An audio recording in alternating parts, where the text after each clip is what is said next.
What's up, everyone, and welcome. In this episode, we're going to set up your own self-hosted secure Jenkins server for your DevOps needs. What is Jenkins? In case you don't know, if you do know, this is just a recap. I am going to use the Wikipedia definition only because I find that Wikipedia tends to have the best definitions encompassing the true meaning of most of the terms and applications and systems that I use. So according to Wikipedia, Jenkins is a free and open source automation server. It helps automate the parts of software development related to building, testing, and deploying. It facilitates continuous integration and continuous deployment. So CI/CD, what we want in DevOps. It is a server-based system that runs in servlet containers such as Apache Tomcat. It supports version control tools including AccuRev, CVS, Subversion, Git, Mercurial, Perforce, ClearCase, and RTC. And it can execute Apache Ant, and it can execute Apache Maven and SBT-based projects, as well as arbitrary shell scripts and Windows batch commands. It does your laundry, it can wash your dinner dishes, everything. It is an amazing tool for any DevOps engineer or somebody trying to get into the space. I highly suggest this as being one of your first applications that you learn how to do. And in this tutorial, we are going to set up your own so you can get practicing, get working, and ultimately use it in your production workflow.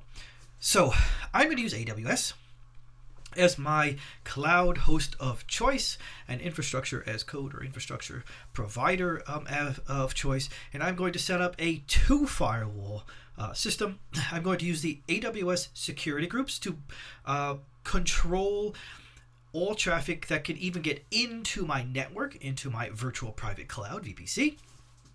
So this firewall is going to say who can get into this wonderful community of 1 to N servers that I may be setting up here. In this tutorial, we're setting up just one server, but I may have 2, 3, 4, 5, 6. I might have a database server. I might have a backup server for just keeping recent backups, and then I put old ones to Glacier. I might have multiple web servers. I might have scaling. I might have tons of servers in here. This firewall only allows me to control what ports can get through into this network.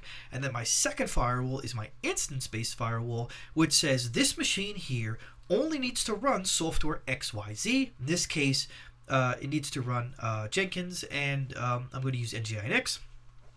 So it only needs to allow port 80.443, and if I were to say I want to go directly over port 8080 for Jenkins and then port 8080, and lastly, most importantly, it really should be first, is SSH access for a Linux-based system so that I can SSH into the machine and remote control it and run a bunch of commands. If it were a Windows machine, that would be RDP, port 3389. But we are going to use Ubuntu 18.04 LTS for long-term support. Could use the 20 version, but this one's going to be quicker for me to just get up and running. I'm going to use JDK8. We're going to install Jenkins, which by default uses port 8080. We're going to set up NGINX as a proxy so that I can just put in my domain or my subdomain, which I will be using jenkins.deploy.dev. And I can then use a proxy to tunnel that traffic through to the Jenkins server. And then I'm going to install and use Let's Encrypt to get us an SSL certificate so that I can then redirect all port 80 traffic to port 443 for an encrypted communication channel. So that is our agenda for today. We will first install the prerequisites, which is JDK 8. Jenkins cannot run without it. Then we're going to install Jenkins. Then we're going to install NGINX, create the proxy, and then we're going to install Let's Encrypt and restrict and make sure all traffic is traveling over the HTTPS. But those are the steps we're going to do to get it installed. I'm going to add one more step in the beginning, and that is actually setting up an EC2 instance for those viewers who may not be 100% up to date with the new sort of any changes that have happened over the last few years, or if you've never done this before. We're going to have a quick walkthrough. It takes a couple minutes, so you can either fast forward to where I run into step 1, or you can just follow along because it's not too long. If, as you see here, I am logged into my AWS account. If you do not have a recent history, places that you have been, EC2, RDS, CloudFront, Billing, then you would click on All Services, and right under Compute, you see EC2. That brings you to your EC2 area. There are tons of different areas in AWS where you can do a bunch of cool things. EC2 is basically where you create your virtual private cloud, or where you interact with your virtual private cloud, and you manage your instances. You manage instances, volumes, security groups, IPs, etc. I'm going to click on instances. I already have one running. That is my CATIA tutorial server. If you haven't watched the video, there'll be a link in the description of how you can set up your own secure self-hosted Git server like GitLab, Bitbucket, and etc. and GitHub.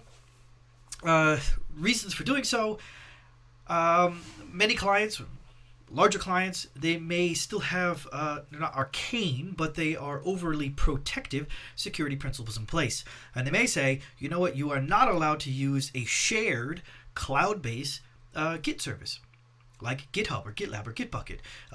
You've probably seen in any hack news or tech news that numerous times people's they deploy their tokens or their keys and they get stolen. Or if you heard about the CodeCov bash upload script hack, I recommend you watch that video of mine. It'll also be in the description, where I explain everything that happened and how it might affect you and how it was found out. Ultimately, they got access to a Google Cloud key and used that to then infect the Docker build of the bash upload script and so on and so forth. And a bunch of massive clients like IBM ultimately had their networks potentially infected or infiltrated. But we want to make sure that we avoid that. And we want to make sure that if our client requires that we roll our own, we do that in a secure manner. So watch those videos and keep yourself up to date. So back to this tutorial. Enough blabbering. I'm going to launch an instance. As I mentioned before, I'm going to use the Ubuntu 18 long-term support 64-bit version, x86. I'm going to stay with the T2 Micro because it's free tier, and for this tutorial I don't need any more power. If this were a production environment, I would be starting with T2 Medium with minimum 2 virtual CPUs and 4 gigs of RAM. And as my needs, as my workflows and pipelines and build processes and space for any artifacts I might be storing locally on the Jenkins machine, all of those needs I would then slowly iterate through to larger systems, maybe two times extra large with 32 gigs of RAM and 8 processors, just to help speed up builds and overall processes. So then I click next and I get to my configuration of my instance. The 2 settings that are most important for me are setting my subnet and setting up the enabling the automatic generation or assigning of a public IP address. That's all I need right now. Feel free to check out the other settings and configure them as you need. Like you can stop the system from being able to be terminated. Some pretty cool features there. So I'm going to set my hard drive to 30 gigs, mostly because that is what I get in the free tier version without having to pay any more money. But again, this is not a production environment. In a production environment, I would most likely go slightly higher based on what I need to store, how much resources, how much hard drive space I need in order to run 1 to as many projects as I am controlling through this Jenkins instance.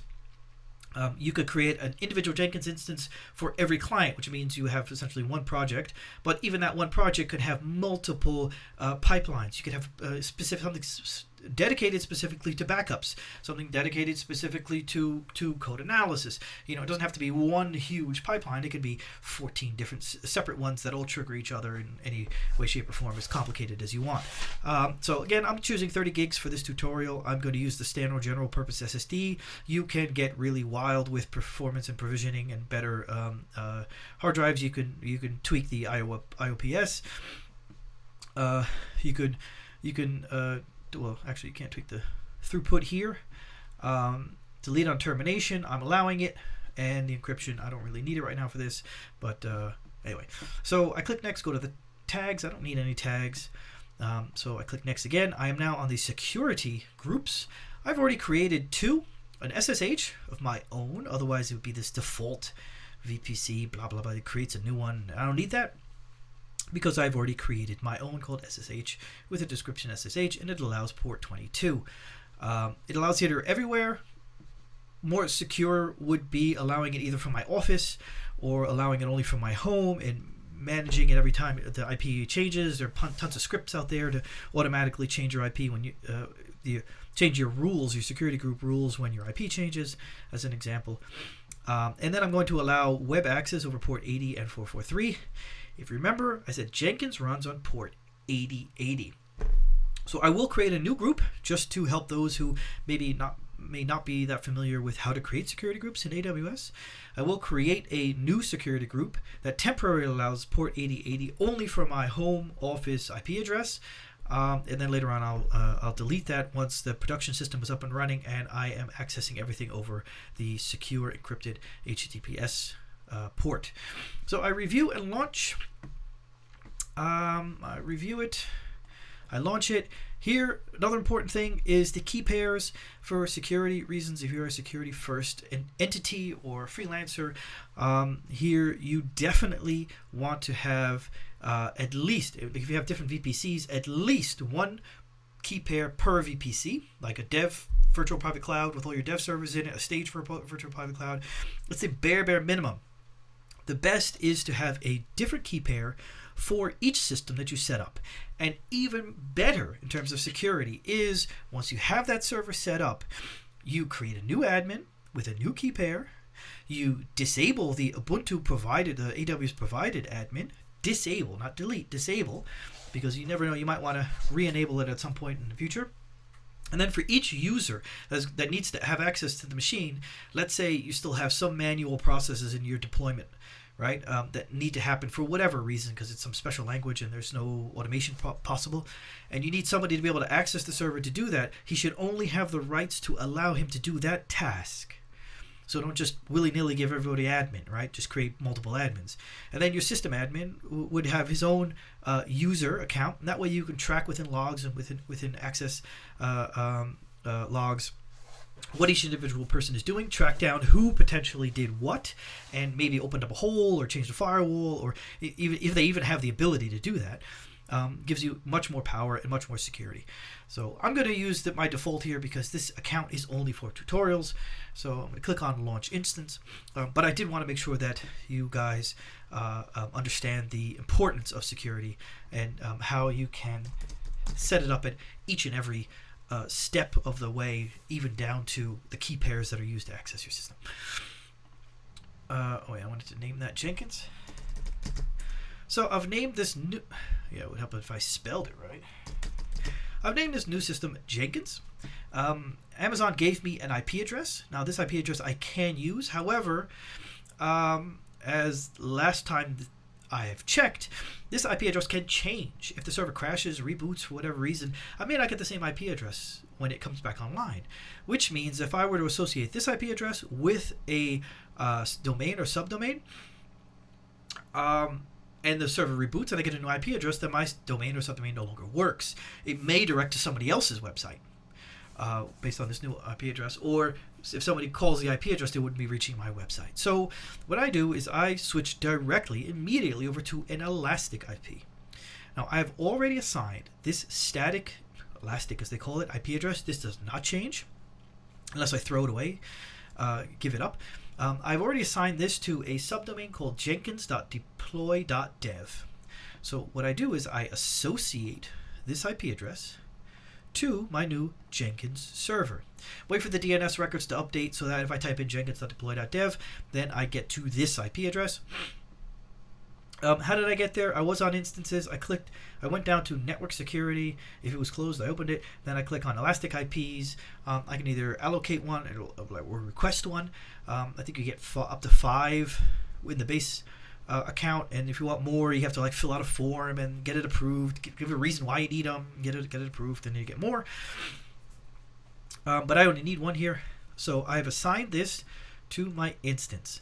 Now, what you notice is that here in the front-end UI of Amazon, it's still showing me my old IP instead of my new one. So if I just refresh this and click on Jenkins, you'll see that then it's changed. 54.185.194.90 is my static or elastic IP address. So now my system is running. I can connect. I right-click, click on Connect. I'm brought to the SSH client. I copy this. I paste this. I accept the fingerprint. I am now on my bare Ubuntu 18.04 LTS server. What I always do is run the update command, sudo apt update. Why? Well, all of these images are created, I don't want to say sporadically, but they're created by Amazon or in the marketplace at a specific time. From the time they're created to the time you install it, there could be upgradable packages. Here there are 30. So to make sure that my newly installed software runs properly, or any quirks maybe with an old library or something like that, old grub or old Linux modules, to make sure that my newly installed software is 100% compatible, I always run the upgrade process. Oftentimes you'll see that there are some Amazon provided libraries and tools and kernels that get pulled into here, like Linux AWS here. Yeah, that's specifically provided by AWS. They probably created it, a newer version after the time that they created this Ubuntu LTS snapshot or LTS disk image. So this takes about a minute or two to just get down to the final processing of triggers and updating IT or MFS.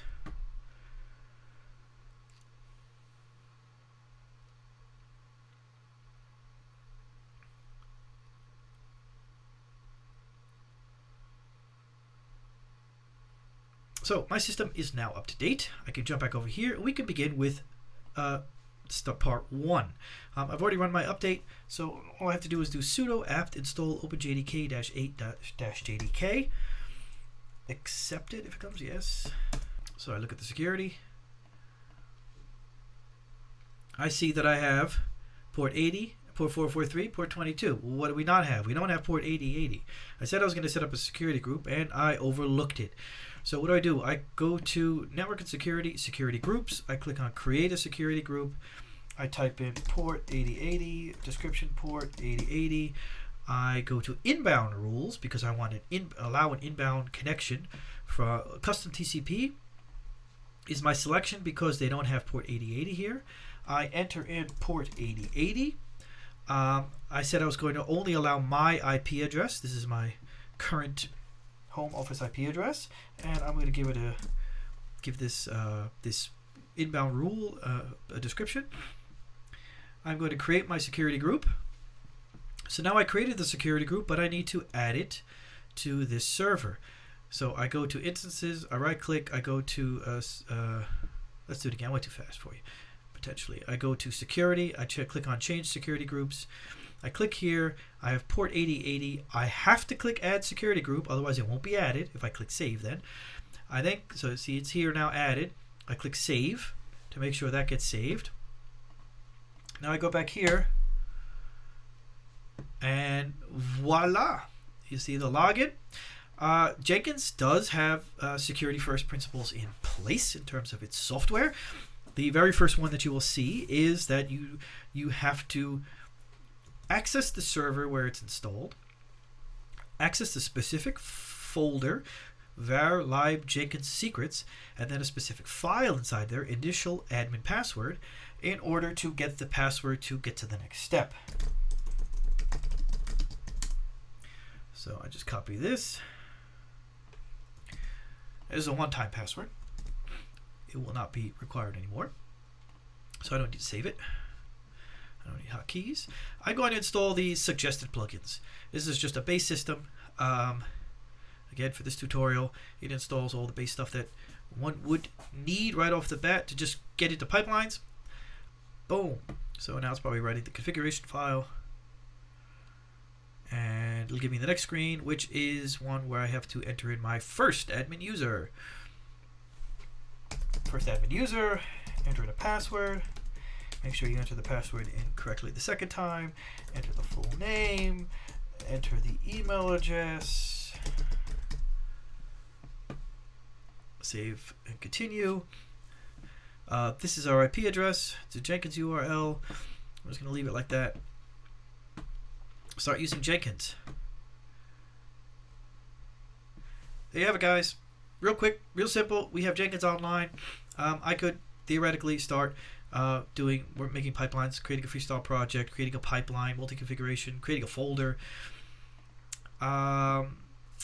In general, you're probably going to want to go to Manage Jenkins, add various plugins for things that you want to do, set up more global configurations, or configure the system in general, manage credentials. There's a ton you can do here.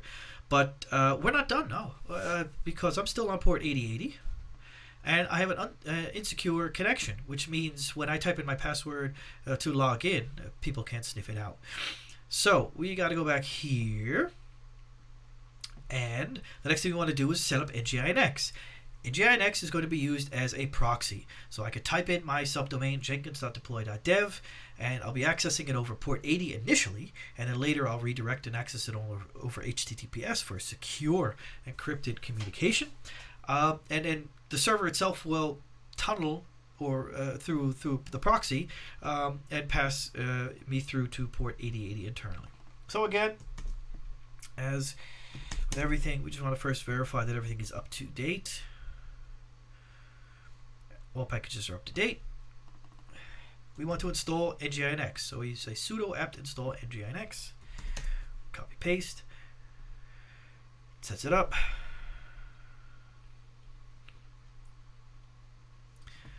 Now, if all worked, which it should, there's no reason it shouldn't, I should be able to access the default nginx welcome page. Welcome to nginx. There you have it. Next we have installed nginx. But my system isn't really secure yet. If you go back to your 2 firewall based system, we've set up this firewall, but we haven't set up this one. So the next thing I'm going to do is I'm going to see what apps we have available for our firewall. We have nginx full, nginx HTTP, HTTPS, and OpenSSH. This is extremely important. If you do not enable the SSH rule on the firewall, when you enable the firewall, you won't have access to the system anymore. So that's the first rule you want to add, just like the first rule of Fight Club. So this is here on this slide just another description again of what these terms mean. Nginx full allows both port 80 and port 443 HTTPS. Nginx HTTP only allows port 80. Nginx HTTPS only allows 443. So the first thing I'm going to do in terms of setting up my server firewall is I'm going to essentially kind of like do a reset. Get rid of all rules and block everything. I'm going to block all incoming traffic. Now the firewall isn't active yet. It's not enabled. So I could set up all as many rules as I want, mess around, do whatever I wanted before I enable it. But mess around is probably the wrong word to use. The first thing I want to do is essentially say I want to block everything. And then iteratively, one by one, open up the ports that are necessary. I also want to say I don't want to restrict any outgoing traffic right now. Because then I'd have to individually set up rules for, how does Ubuntu update itself? How does it reach its repos? How do I, reach server X, Y, and Z in order to make connections and download or sync files or whatever I'm going to do? So right now I'm just going to allow all outgoing traffic. I'm restricting all incoming traffic, allowing all outgoing traffic. Then the first rule I am going to create is sudo ufw allow SSH. Again, if I do not do this, when I enable the firewall, I will immediately be kicked off the server, cannot make any modifications, and I will not be able to get back in the server. With AWS, it's not that big of a deal because you saw how quickly we could set up a new instance and get to this point. But it's still 15 minutes wasted. So better safe than sorry. First rule, always, when setting up your firewall, is make sure you can get in. That's number one. Can I get in? Number two, here is going to be setting up HTTP, port 80. Then I want to set up port 443.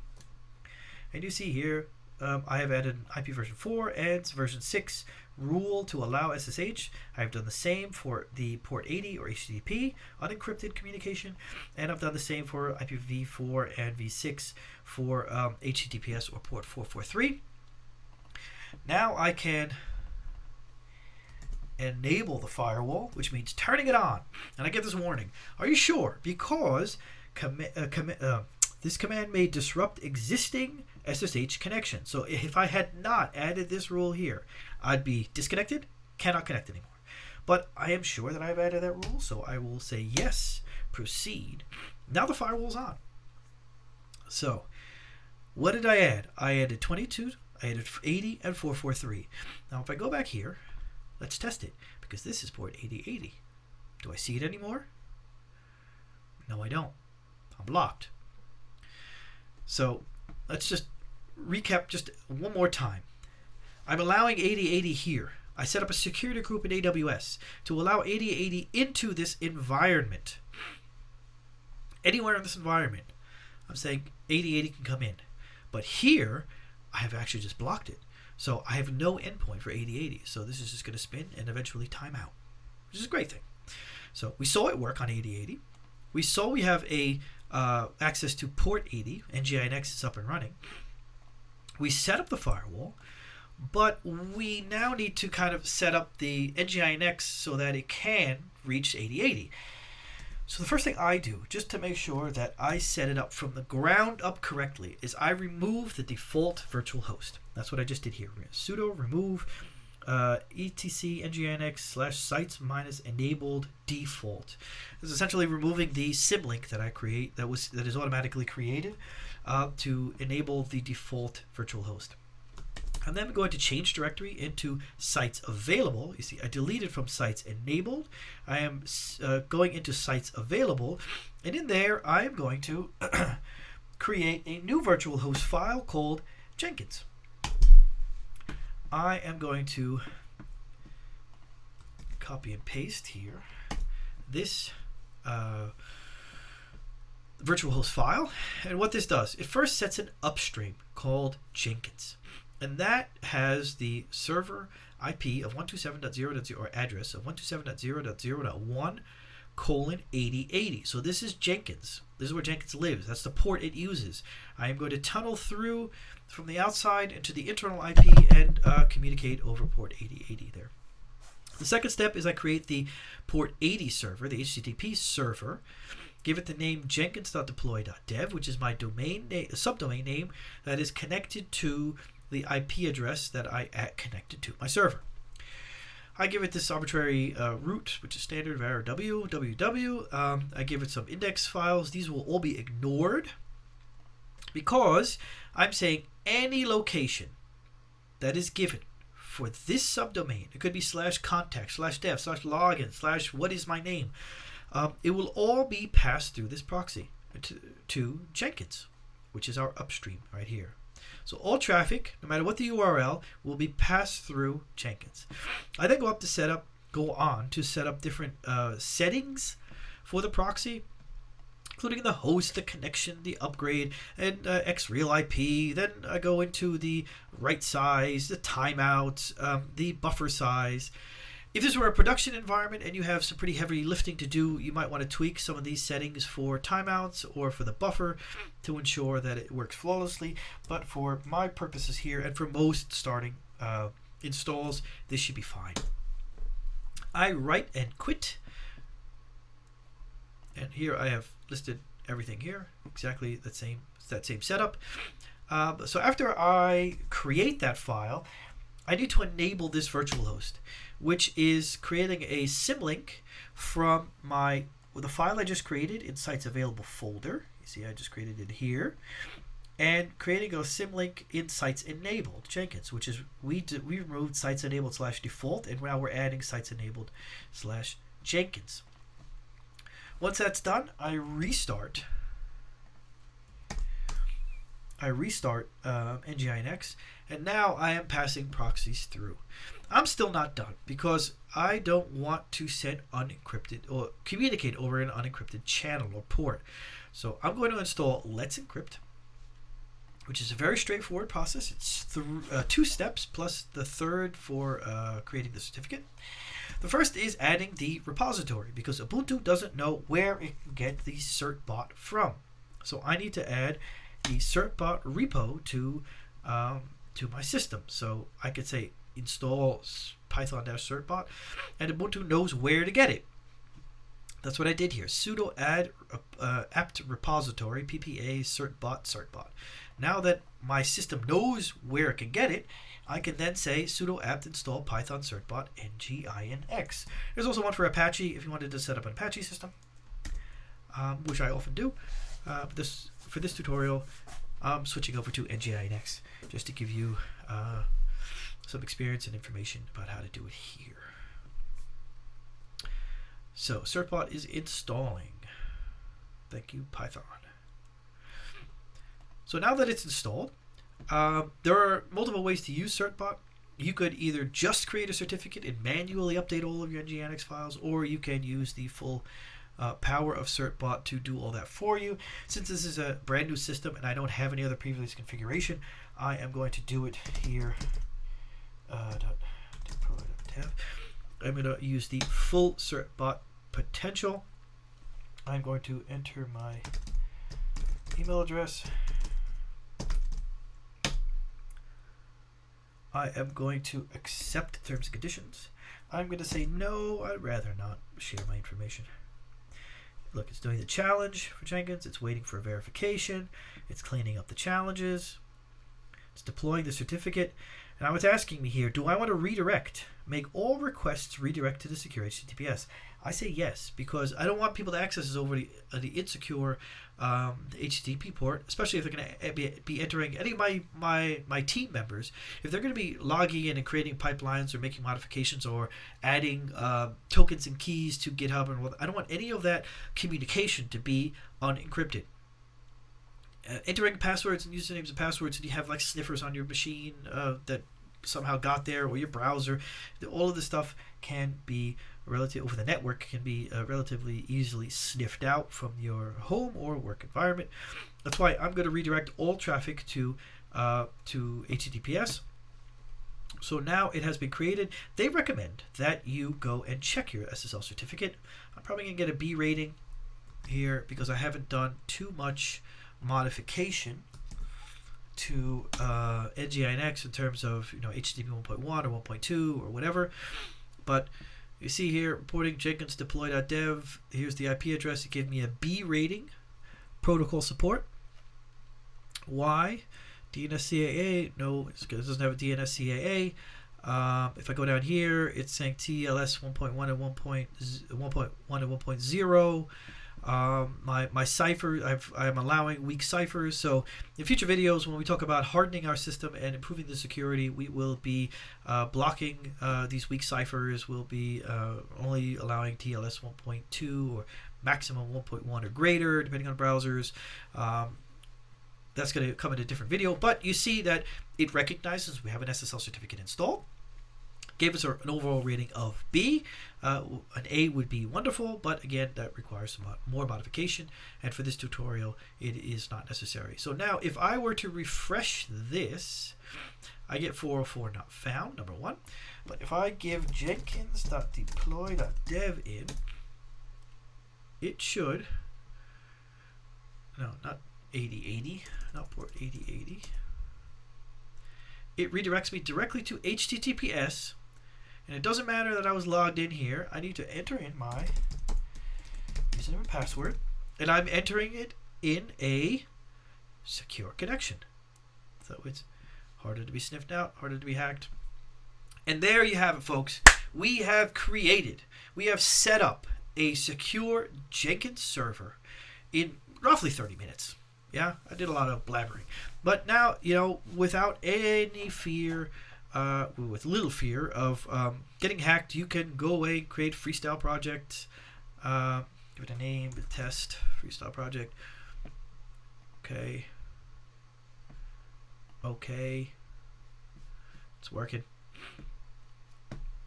It's not the fastest system in the world, but here we can create our pipelines. We are up and running with our own Jenkins system to do all of our DevOps.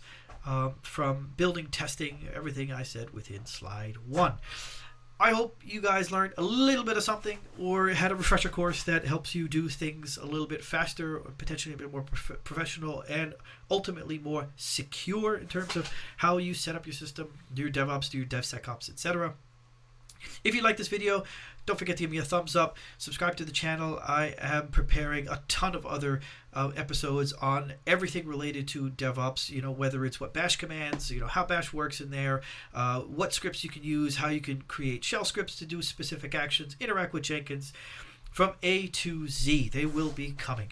I hope you enjoyed this, and I appreciate you joining me on this journey, and I do hope to see you in some future episodes again. With that, thank you, and I'll see you on the next video. Take care.